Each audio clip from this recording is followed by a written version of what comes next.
here today with Drs Schuster and Oxley, who are longtime collaborators and former work colleagues.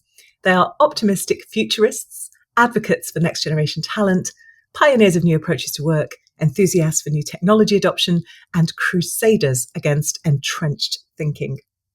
Their first book, A Career Carol, was highly commended in the Business Book Awards 2024, and their latest book, A Groundhog Career, could someone wave that at me, continues the adventures of Shey Sinope. Thank you, Helmut. Marvellous. Oh, and there's the mug. Brilliant. So first of all, welcome to you both, and well, congratulations on the award. Congratulations on the publication of the second book in the series. Oh, thanks so much. Great to be here. Thank you so much. It's really, really good to have you here. And it's such I don't know where to start really, but tell me a little bit about the format of the books and the reason you chose that, because this is not your granny's business book, is it? This is a business fable. It's such a different approach. So just tell us a little bit about the origination of that.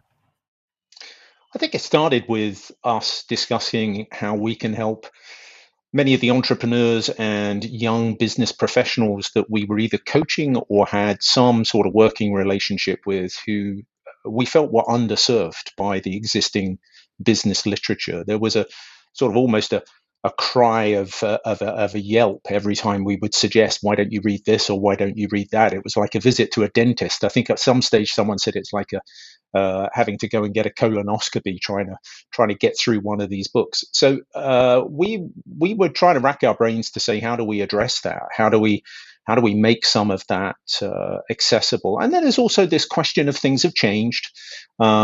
Careers now, and particularly Generation Z and young professionals, think of life as blurring the lines between work life and personal life. And how do you provide some wisdom, advice, some help, if you will, coaching? And so it started a little bit with this combination of how do you make business advice, career advice more accessible, and how do you engage an audience that is somewhat underserved? And then there's a piece of us that both said, how do we make it fun? Because we're both interested in trying to make the writing process engaging for us. So it was trying to put those three pieces together. I love the fact that reading a business book might be likened to a colonoscopy. I'd love to refute that, but we've all read those books, haven't we? But tell me how the character of Shey Sinope emerged, Helmut. Well, can I basically just basically detail a bit on what David just said? I mean, the process was, and we always have good process, we basically decided over breakfast to write books. That was not planned. It was just basically just like the way it happened. And then we had a little process where we had like 5 book titles or 5 ways of writing a book. And then we went through like a voting process, and David probably still remembers that. And so out came the concept of having something very practical, very pragmatic. And I think at the time, we then decided that might be a great thing to do. Now, I think David manipulated me a bit into that because he long had created the concept of basically a career carol and the character of Shey Sinope. So I pass back to you. Why is it Shey the main character? You've told me a few times before, but actually that is credit to David. The name Shey Sinope was basically his invention. And I love it. So that was one of the few things we didn't even discuss. I said, yes, love it. Great. David. I mean, it sort of emerges, doesn't it? I think, as one writer to another, or speaking to other authors, there's some creative component to it. The character himself was something that we discussed, the idea of someone about to embark. And so the question of trying to put the context around about to graduate from college, it could just as easily have been an apprenticeship, or it could have been some other step between either that sort of last step of being an adolescent, having sort of guardianship and stewardship by parents, and then stepping out from under the wing. But we went with graduation, and we went with this sort of individual who's a little bit introverted. We'll get on to how the character came about in terms of whether that he is based on any one of both of us, or as is often the case, different pieces of our respective lives. But the idea of having this trepidation about stepping out into professional life was something that we said that's where we want to start. We want to start this first book about Shey Sinope and the character, where the professional life is not yet something that they've trodden down. They're about to, but they're intimidated by it. And the character Shey Sinope came out of this monologue that we were developing around someone who was sort of rejecting some of these notions that what are you going to do with the rest of your life? What profession are you going to choose? And feeling that that they were going to use a combination of sarcasm and obtuse sort of language to try and get out from underneath that sort of level of expectation. And Shey Sinope is essentially something that we played with. Shey is essentially an extension of shy, Sinope, cynic, from the Greek derivative. And so the idea of bringing together the idea of this shy cynic who is about to embark on life, that came together as, I'd like to say it was some lovely inspiration, but it was an iterative process a little bit around, does this work, does that work? I didn't want it to sound like a specific Anglo-Saxon name. I didn't want it to sound like something that had connotations with any specific cultural background. I wanted it to be reasonably neutral, and speak as widely as possible to as wide an audience. It's really interesting as the mother of kids who are kind of at that stage and just coming up to that stage. I very often hear, you don't know what it's like to work these. You don't know what, and in a sense, of course, every adolescent in history ever has said that to their parents. But in another sense, they're right, because the world of work is so different, and the expectations on them and the expectations that they have, I think, are very, very different. So you work a lot with young people.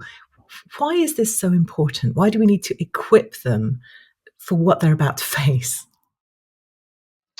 Well, why don't I start with that? I think a lot of the writing that we've done is around reflecting on real problems that entrepreneurs and professionals in their mid to late 20s, early 30s were struggling with. So it's based in reality, and it's designed to tackle the problems that people were facing. The backdrop to the first book was also the pandemic and the social isolation that people were feeling. And then I have this sense that a lot of the career expectations that we superimpose on people are wrapped up in societal expectations, in these sort of grandiose sense that you should instinctively know what you're going to do with your life, and it's going to have some sort of grand plan, and it's going to have a massive impact, and it's inbuilt into some of these questions that well-meaning relatives will often ask. What, as I say, what I said earlier, what are you going to do with the rest of your life? It seems so intimidating. So some people are blessed with some innate sense that they're going to do something and change the world, but a lot of us aren't. A lot of us sort of evolve in our late teens, early 20s, and part of it is experimenting. And so what we wanted to put at the heart of this was this idea of discovery by exploration, of trying things, of experimentation, of not feeling that you must have an answer to the existential question of what is the meaning of life, what is the meaning of my career, what should I do with it? And it's okay just to take one step at a time. I liken my own career to, I didn't really know what I was going to do. Helmut, I think, has a more definitive answer to that question, but I always felt that it was, I'm just going to take one step. And it was like opening a door, and you went into another room, and that room was slightly bigger, and that had a number of doors, but you didn't know what was behind the doors until you entered one. You picked one at random to some extent, walked through it, and then there was another big room with other doors that were adjacent to that. And so we were trying to reflect, it's okay just to think about things one step at a time. At some point, you need directionally to start to think about what path you might want to tread, and there are choices to be made. But at the ages of 18 through 24, 25, it's okay not to have answers to those. Just getting started is big enough. Yeah. And I know that a groundhog career particularly focuses on the stuff that you meet behind those doors, the ways in which you are pulled out of shape, perhaps in your career. So, again, just how does that reflect? What's changed? I guess in Gen Z, in the people coming into the workplace now, that means that we really need to address this. I do believe, and as David said, I mean, the whole book is basically inspired by our own experiences, either our own or like people in our like family or basically circle of friends. And I think the key thing is, which is so important, universities simply do not prepare us for the real life, work life. They don't. They educate it, and you believe you might be CEO and do strategic work. Reality is, you basically start crunching numbers, sit in the office endless hours, have a boss you might like, but most likely a boss you don't like that much. And I think our books are very much creating a certain sense of realism to manage expectations. And like in Ground Up Career, basically the assessment center experience, I used to start my career in Henkel and I quit because I found it awful and the stress and everything. I couldn't cope with it. And then I had an assessment center and I thought I did awful. I really thought I flunked it. They would fire me. And then when I basically handed in my resignation, the guy said, the HR director said, "Oh, that's a pity. You came out by far as the best and the highest potential out of the assessment center." And I think that was such a big moment that I think we need to do a better job in helping the next generation to prepare them what they're going to expect, but also do a bit of hand holding. And this is more important than ever because it is a jungle out there. It is very difficult to enter corporate reality.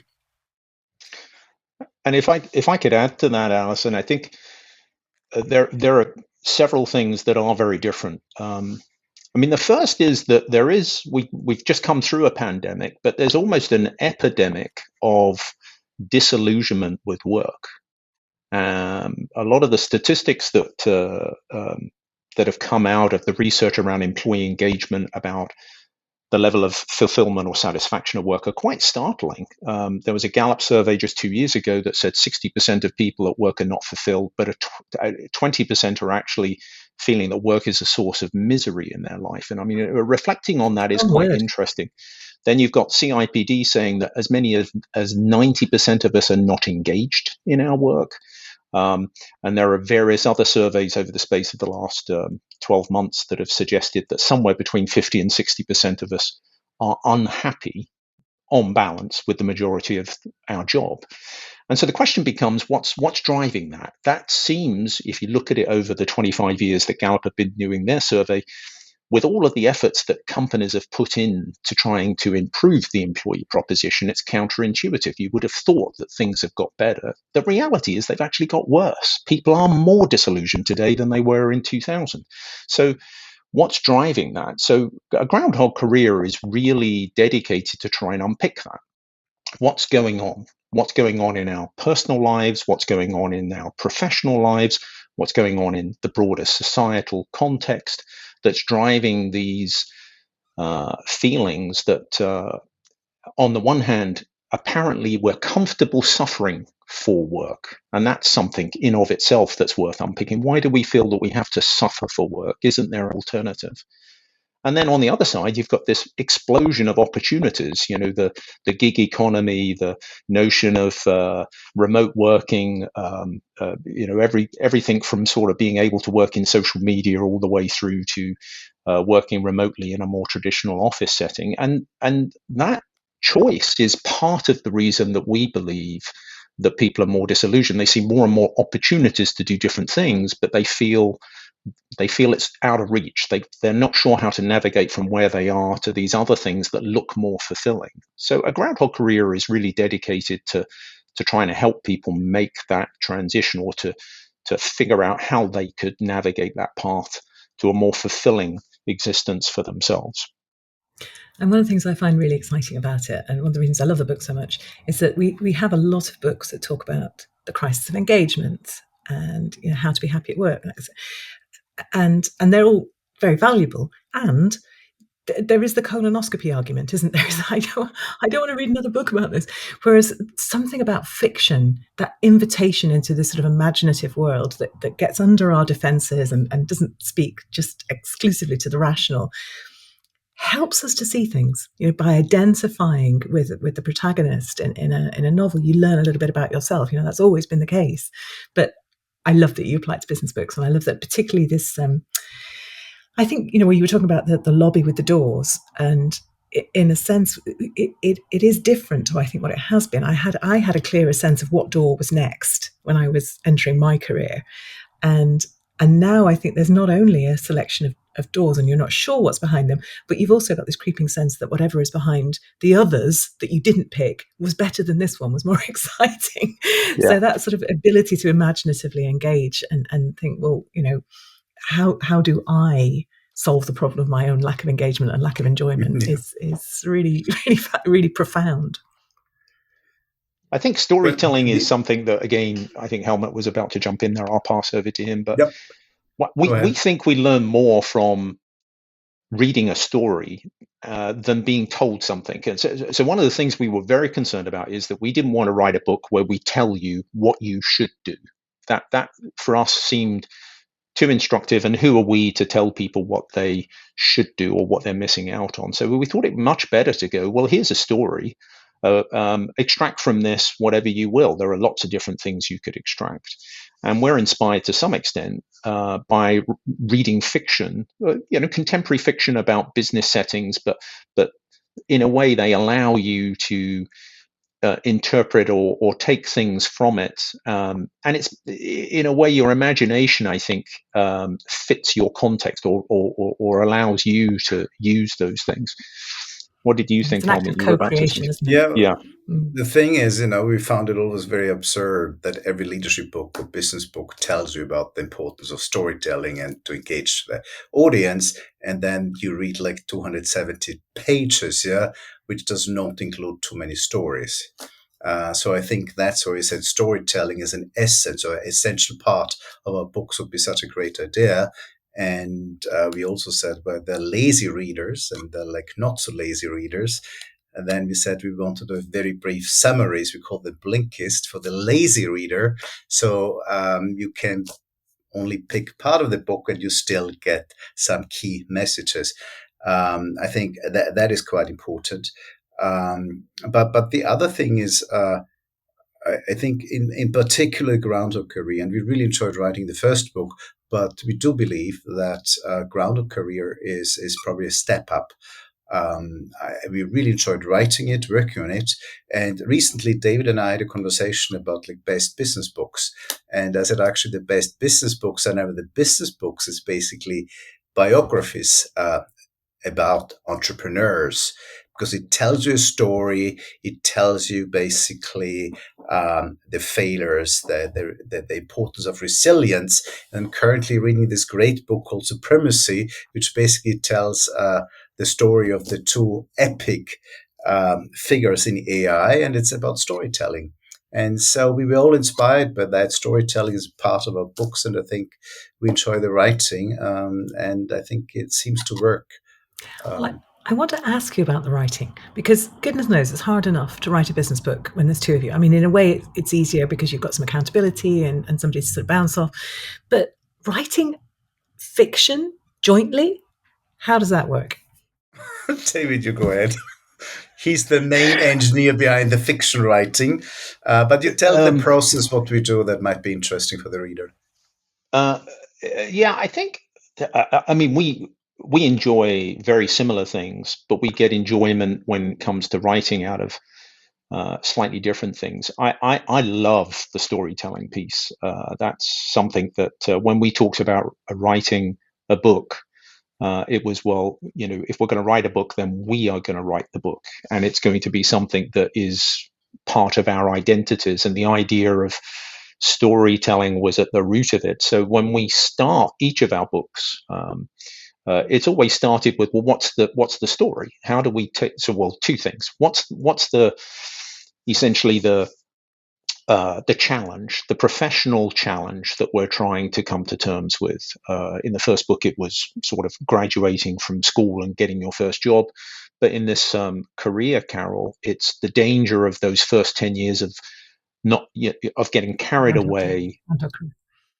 So what we wanted to do was to try and make sure that was the anchor, and then the question is, how do you tell a story that fits that? So I love the idea of a groundhog day, the idea of repeating the same day until you get it right, and the idea that the protagonist doesn't know at the outset that they're on the wrong path, that the universe somehow has trapped them in this sort of time bubble and said, aha, no, you got it wrong, try it again. And so you could play out so many different scenarios and then have fun with the absurdity of work. I think sometimes we would talk over Helmut and I have worked together for what seems like an eternity, but a long time. And we would often have conversations about, isn't it absurd how this works? Or isn't it absurd that something that was well intended actually ends up being quite silly? It creates all sorts of very odd behaviors. Isn't it odd that people behave this way? And so the Groundhog Career gave us the opportunity to really play out some of the absurdity that we see in professional life, the behaviors through Shey Sinope and some of his interpretation of how people are maneuvering around him.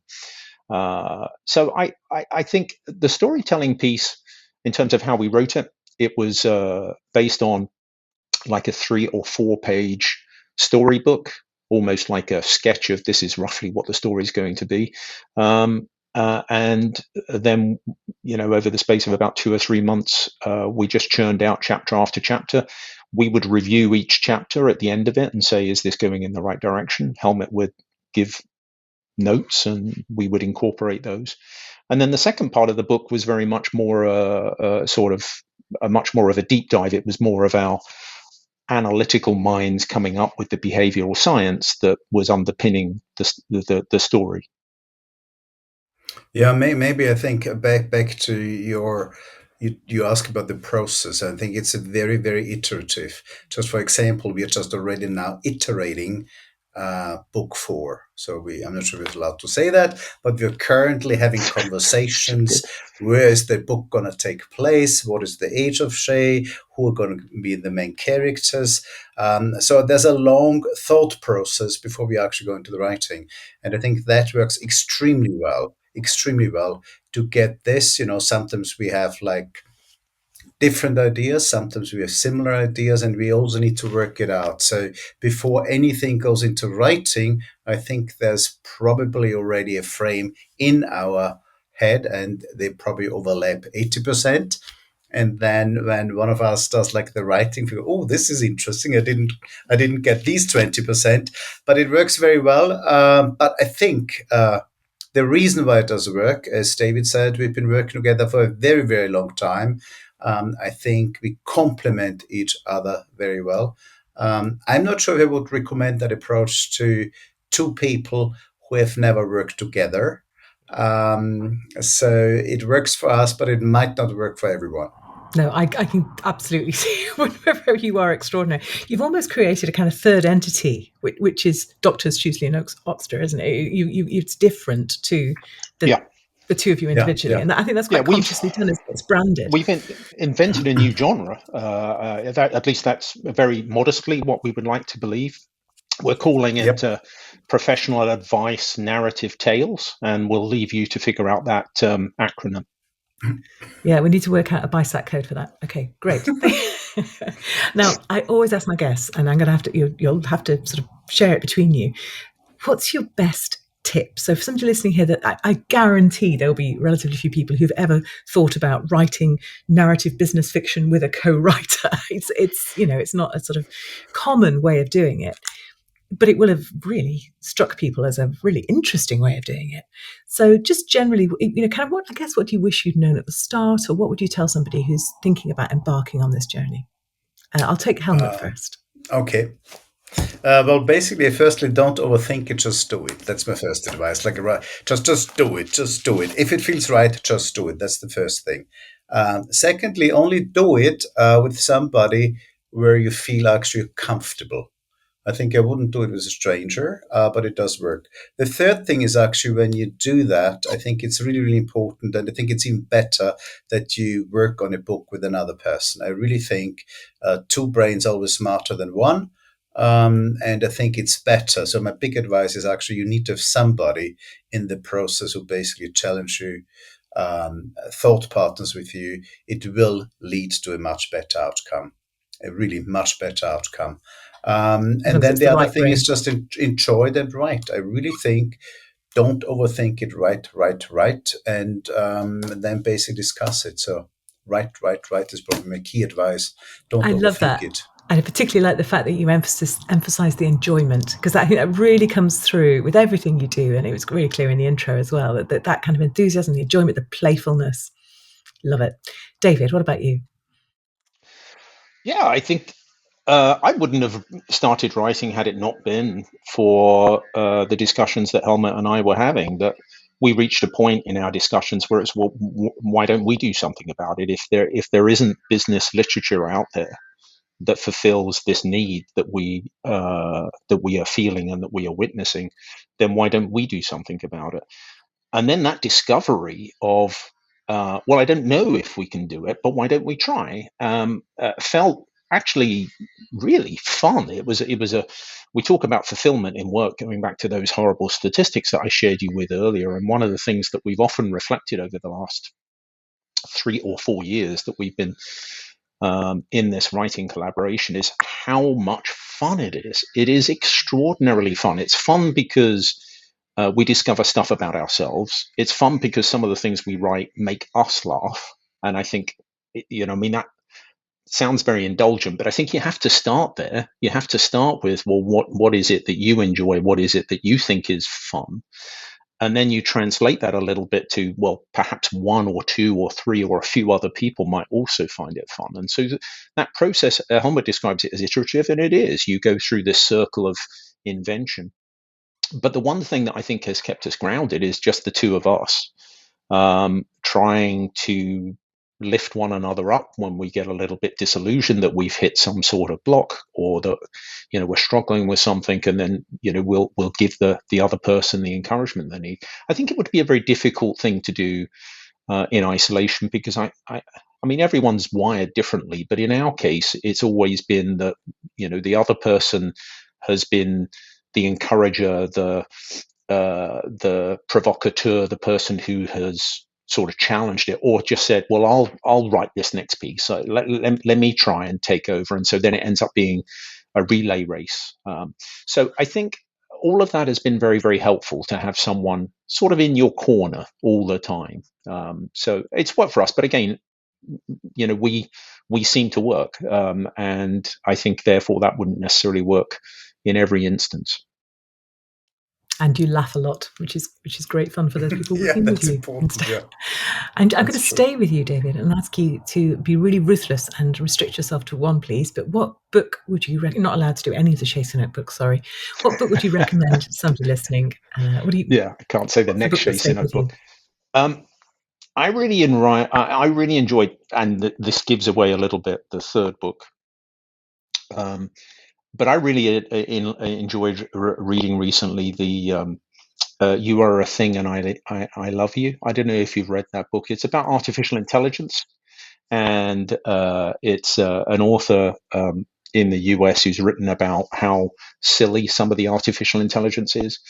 And she set out to showcase how artificial intelligence models, given the task to come up with dating lines, came up with this "You are a thing and I love you," which I I thought can't was see a that great working. pickup line. But she also said something along the lines of that. What we weren't aware of is that in the digital apps that did all the deep learning, they trained the deep learning. I think it was one of the big models. I won't name the big model, but um, uh, they trained them on trees to recognize different trees in Africa. But all of the trees or many of the trees had giraffes in them. So then the software couldn't recognize giraffes. And I thought that this was hilarious, that they couldn't recognize giraffes. Anyway, so I found that book very, very funny. And it inspired us in different ways, which will become apparent in 6 or 7 months from now. Great title as well. Thank you. Brilliant. And I hadn't heard of it, so thank you for that. Helmut, what about you? Well, basically, right now, and I think I always have like every year probably a different favorite book, and then like every week, every month. But right now, I think it's basically Pammy Olsen, and she wrote a book called Supremacy, and I mentioned before, and basically tells the story of and the basically Sam Altman story and Demis Hassabis story about like two different countries. One is British, one is American. About the upbringing, how they grew up, how they discovered the passion for AI, and what the intent was. And the reason why I like it so much, it tells the biography, the life of the person behind the big entrepreneurs, the big leaders. It basically tells the story when they were young, when they were basically in school. And there's so much to learn. So that's currently my favorite book, and I would recommend highly to everyone just to have a look into that. It's a good book. Thank you. And big clues as to the next in the series there as well, which we'll come on to that later. Marvellous. And if people want to find out more about Drs Schuster and Oxley, where should they go? So we have a website, and that's probably the best part, best first stop. So Drs Schuster and Oxley, and spelt out rather than the ampersand. But that's the first stop. We're on LinkedIn. We have a fantastic newsletter, which I think I'm completely unbiased in saying it's the best newsletter that at least the two of us can produce. That goes out. It's very controversial. So signing up for that, and then obviously Practical Inspiration has all of our book information, and the books are available on Amazon. We do have a little social media presence on Instagram, and we have a related channel on TikTok, which is the Shey Sinope stories, a friend of ours who is enacting certain scenes. So all of those places would be good, but start with the website. Perfect. And I'll put that link up on the show notes at extraordinarybusinessbooks.com. Thank you both for your time today. I've so enjoyed, working with you, but also just talking to you today. It's been brilliant. And I think we've covered some really interesting stuff, that sort of intersection of work and writing and storytelling. And it's just absolute pure Extraordinary Business Book Club gold. So thank you. Thank you. Thank you. Thank you very much.